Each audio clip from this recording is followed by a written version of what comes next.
देश को आज द्रौपदी मुर्मू के रूप में एक नई राष्ट्रपति मिली हैं और आज हम सब ने देश ने देखा, देश इस बात का गवाह बना कि संसद परिसर के सेंटर हॉल में उन्होंने राष्ट्रपति पद की शपथ ली। और हम इस समय बात करना चाहेंगे जो असम के गवर्नर हैं जगदीश मुखी जी, उनसे बात करना चाहेंगे कि क्या कहना चाहेंगे। सर इधर आइए।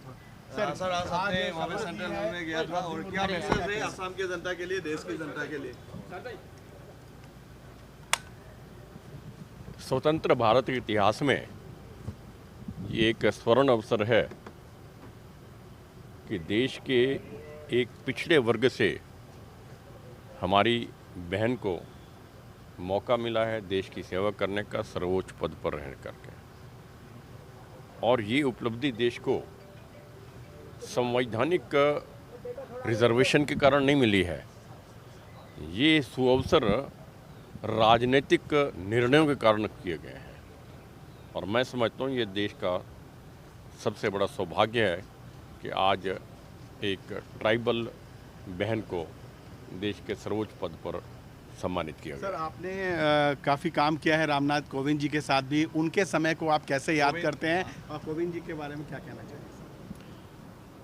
कोविंद जी राजनीति में थे, उनका सामाजिक जीवन बहुत लंबा था, किंतु उनका भी इतिहास अब देखें तो बहुत ही गरीब परिवार से, छोटे से गांव में से वहाँ से निकल करके उभर करके आए हैं।